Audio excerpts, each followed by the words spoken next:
Hey, what's going on YouTube? This is CJ. Welcome back to episode 16 of the 75 EXT Reef build. Last episode, we got the adaptive reef board installed. This one, we're going to focus on mounting corals in the tank, coral placement, and just overall thoughts on how I want the system to look. That's right, guys. We are finally going to get a tank tour. Let's get it. Now, for the last month, it has been all about hunting down corals, whether it's tank breakdowns locally, which I've been pretty lucky finding, or reaching out to different friends in the hobby, having them ship corals to me from their tanks, and last but not least, finally shopping online for those few pieces, specific pieces that I needed to fill out different gardens in my tank, including Top Shelf, which you guys already know about. What you may not have known about are the other two sites that I'm going to show you. One's going to be Riptide Aquaculture, and the other is going to be Cheapskate Corals. Now, interesting part, never knew about either one of these places. Just hunting online, looking for different corals at decent prices. And Cheapskate Coral was definitely the cheapest prices that I've read across. So now overall, all the corals that were ever shipped to me all came in pretty decent quality, but you can definitely tell the difference in packaging between each company. Everyone had their own little, twists and twerks, as far as how they wanted things to come in the package. But I just want to make sure I kind of share this with you all because I've gotten corals from all over the place, guys. I've had them shipped, I've picked them up, I've had them cut fresh out of the tanks, and ultimately the end goal is to accumulate as many corals as possible to fit the master plan, give me as many different colors, types, growth patterns, everything needed to literally paint the tank. And I say paint because I look at this hobby as art. It's not really just growing things, it's how you place them. And that's what's important to me. Now, I will say it's not without a risk getting corals from so many different places, especially shipped to you, because you don't know the conditions and, the tanks that they came from, where they're pest free or do they have aptasia, flatworms, whatever the case may be. So it's always better to be safe than sorry. Using the Simply Aquatics, magnifying glass, able to inspect everything closely, make sure everything's all good before adding any corals to a tank. And thus far, after adding almost 70 frags, that's right guys, 70 different pieces of coral, I have yet to see any aptasia or any pest in my tank. I got my fingers crossed, but hopefully, the tank being completely stocked, coral and fish, no pest is going to be the end game. So we're going to find out if I was lucky or not later down the road. But for now, everything's dipped and inspected. Acan garden is getting ready to go into the tank, and we're going to go ahead and get all these corals mounted. So I'm going to give you guys my top 4 glues with mounting corals in the tank, and this is from personal experience this year, this tank, over the last month or so of adding these frags. Starting with worst to first, going to be the Seachem's Reef Glue at 2 stars, followed by Bulk Reef Supplies Ultra Thick Super Glue Gel, which used to be my favorite glue, years ago. It's coming in at 3 stars, which isn't too bad, followed by the Aquaforce glue, which I ended up using for the majority of the tank. And then, surprisingly, your best glue recommendation is going to be Amazon Special Aquarium Glue, which is the best glue that I've come across. Multiple little tubes you can use and throw away. Don't waste any of it. It just works really well.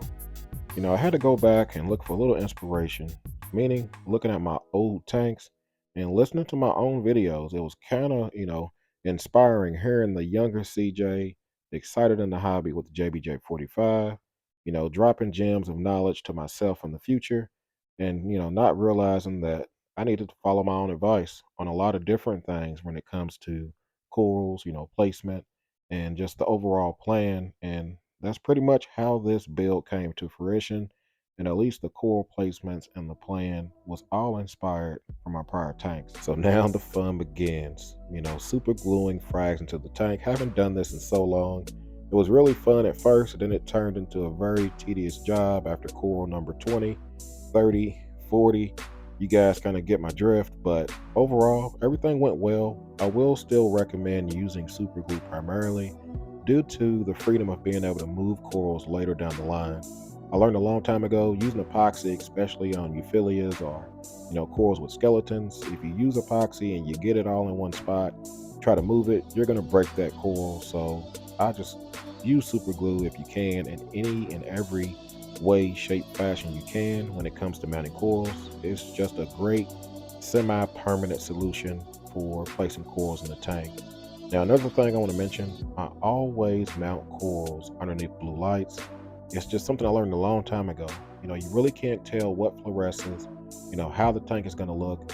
If a bright green coral on one side of the tank is not going to look good on the other side, or maybe you got too many fluorescent corals on one side and not the other side. So when it comes to balancing out the tank, I always look at it as, hey, do I have enough green here?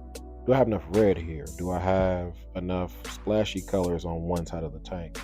Is my garden spread out, or is my garden looking like too many of one color? I mean, it's really a well thought out process. I kind of look at mounting corals like painting a picture, like painting a work of art. You got 20 different colors in your paintbrush, right? How do you want to spread it out? How do you want the tank to look? And that is pretty much how I mount corals, guys. And as you can see, tank started off, bare, bacterial blooms, a few fish swimming around, and slowly but surely started adding corals one by one, putting them in places that I think they looked okay at the time.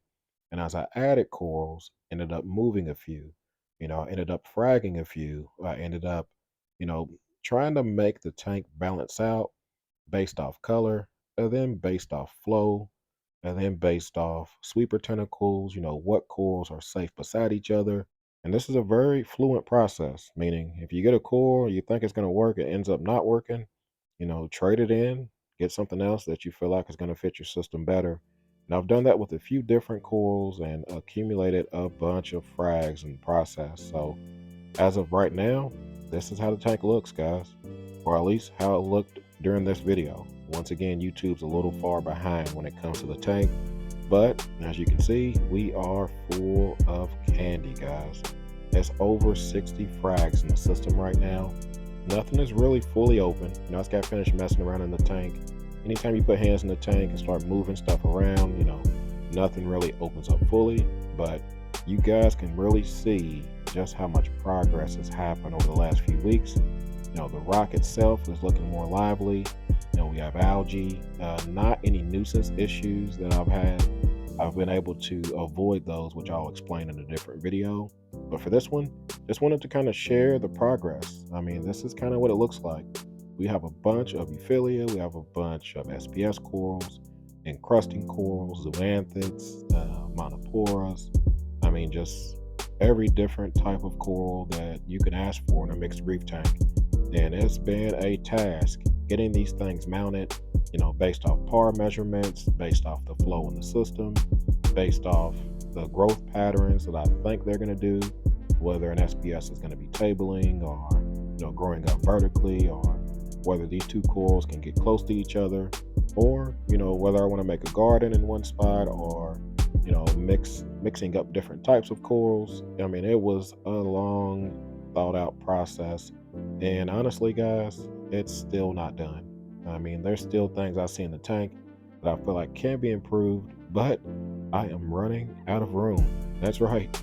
That's crazy. This tank has only really been running for a few months at this point, and it is damn near fully packed with corals. I would say I'm roughly 90 to 95% full of corals with appropriate spacing, meaning giving those guys room to grow out.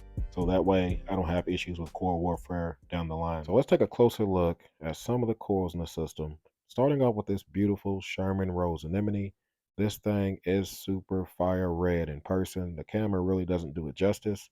And when it opens fully, it's almost 6 to 8 inches big. So, I mean, in this system, it definitely takes up a lot of room. It did some walking the first week or so in the tank and ended up in this spot underneath both overhangs. It extends its foot underneath the floating rockscape, which is pretty interesting. But luckily, we have action, guys, meaning it's hosting the clownfish, or at least one of them. I'm happy that one's in there, but I would like it more if both end up in the anemone. But so far, everything is working out. So after touring a few tanks, I got some inspiration and tried to do my first acan garden. And why not put it on the floating rockscape, meaning the bottom of the archway? I've accumulated 12 different kinds of acans, some of them rainbow, some not, some green, blue, purple. orange, red. I mean, I pretty much got every different color covered. I'm just kind of waiting to see how these guys turn out. So this is my first attempt at really having an acan garden. And I'm really excited on how this is going to end up filling out on the archway. If it works as planned, this is going to be pretty damn dope. Now, something else I want to show you guys, interesting corals I've never kept before, including this branching bubble coral. So I've never seen one of these in person, and when I seen it, I was like, man, I like bubble corals, but one that branches and splits like, normal euphilia, like frog spines or torches, and can grow into a massive colony. Why not give it a shot? Follow that up with a Duncan coral. Now, this one was from Reef Keeper. Ended up coming in a pretty nice chunk. And if I'm not mistaken, I think it's gotten bigger already over the last month. And then we're going to follow that up with a Lobo garden. That's right. Never had this many different colors of Lobo. And I figured I got one, might as well get two. Might as well get three, and might as well get four, leading up the inside of the archway. And I've never seen anyone mount Lobos vertically, kind of a Lobo trail, if you want to say it that way. But so far, these guys are doing well. They're plump, they're extended. And so for the most part, I think I got the right spot and placement for these guys. So let's keep it moving to the SPS in the tank. And I know some of you guys were wondering, was I going to do SPS? Was it just going to be all softies?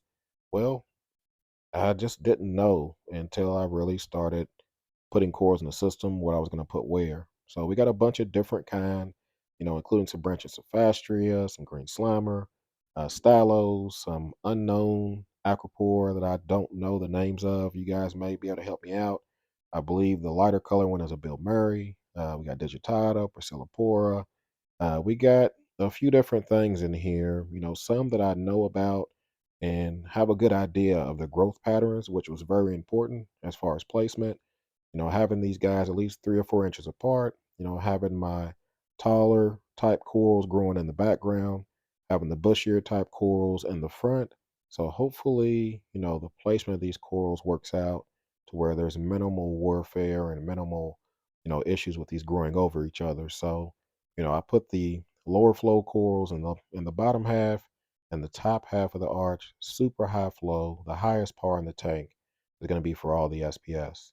So moving on, we're gonna go to the hammer garden. So I've always loved euphyllias. I've never been a fan of hammers. I've always liked frog spines, octo spines, that kind of thing.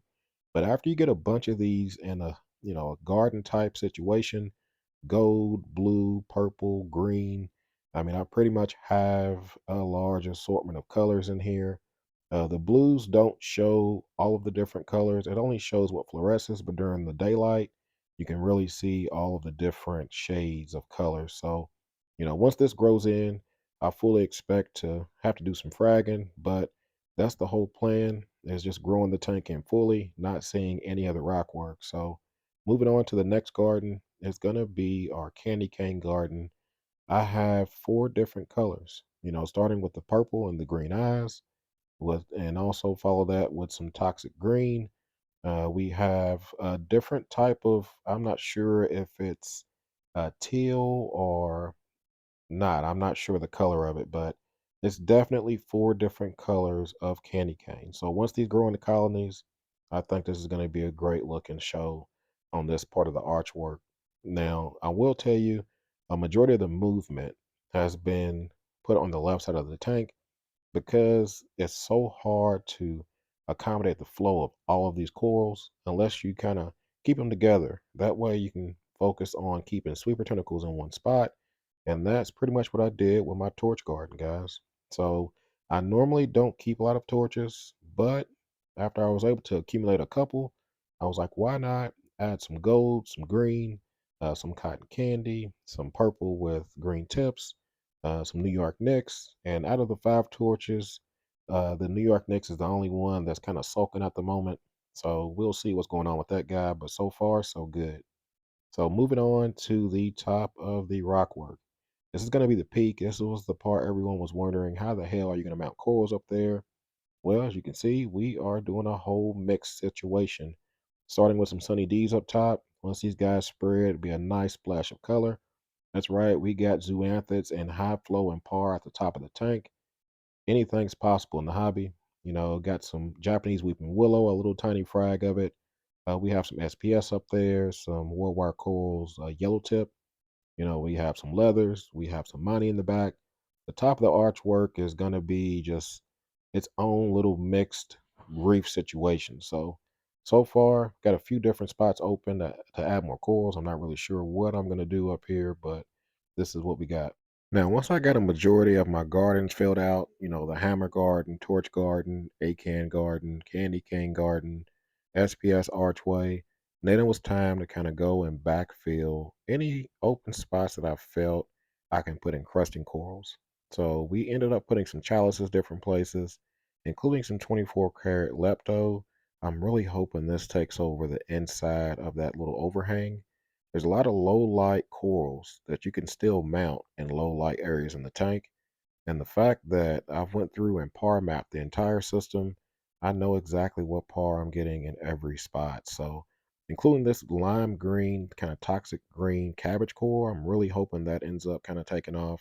And then we got some orange kind of stuffed in a few different places in the system. So, these are all kind of lepto chalice type corals that are low light corals, low flow corals. So they should, slowly kind of take over and start filling in and growing all over the rock like I want it to. So this is the plan for now. There are corals hidden in places that you will never know until they start growing. Now, as you guys can tell, the tank is plump full of coral, and it's not really a guess or a random placement at all. I've really thought out, how I want the tank to look now versus how I want it to look in the future.